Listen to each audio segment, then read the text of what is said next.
Kazakistan'ı geçip Astrahan'la Rusya'ya girdikten sonra yaklaşık 800 kilometre Rusya'nın içinde yol geliyoruz.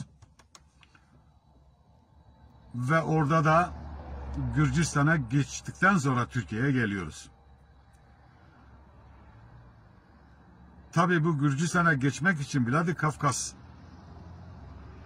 kapısına doğru geldiğimizde yaklaşık kapıya 140 kilometre kala araç kuyruğuna girdim. Evet, yanlış anlamadınız. 140 kilometre.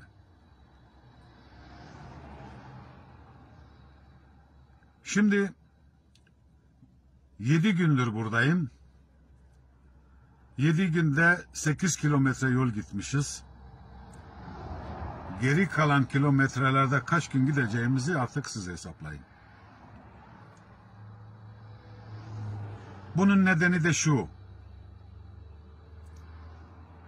Bizim kullandığımız Maaçkale istikametinde Türklerin kullandığı yol bizim kullandığımız yol.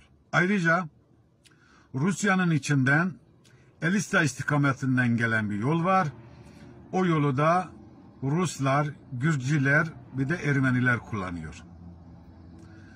Kapıya yakın geldiğimizde, yani kapıya, Gürcistan'a geçecek kapıya yakın geldiğimizde 60 kilometre kala o kapıya bu iki yol birleşiyor.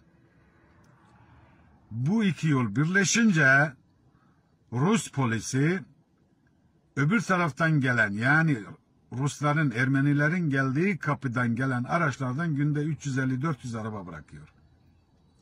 Bizim geldiğimiz güzergahtan da günde 30 ve en fazla 50 araba bırakıyor. Şimdi 600-700 araç günlük kapasitesi olan bir kapıdan eğer bizim yönümüzde Türklerin olduğu yönde bir 50 araba bırakılıyorsa bu kuyruk 200 kilometreye bugün uzandı. 25 gündür burada kalan arkadaşlarımız var. Ama keşke gösterebilseydim, bir drone'um olsaydı o drone'la çekip gösterebilseydim bu insanların çektikleri cefayı. Ekmek yok, su yok, lavabo yok, tuvalet yok, deli düzün ortasında. Çeçenistan'daki bazı hayırseverlerin getirdiği bir koli suyla ya da bir ekmekle idare eden bu sektördeki bu kadar insanı görmemezlikten gelen bir, maalesef ama içim acıyarak söylüyorum, görmemezlikten gelen bir ülkemiz var. Ülkemiz, milletimiz, devletimiz bizim kırmızı çizgimizdir. Bunun kılına zarar geldiği zaman biz canımızı veririz. Verdik de. Ancak aylardır bu böyle. Ülkemizin burada bizi sahipsiz bırakması, bize sahip çıkmaması, sorunumuza parmak basmaması bizim içimizi acıtıyor.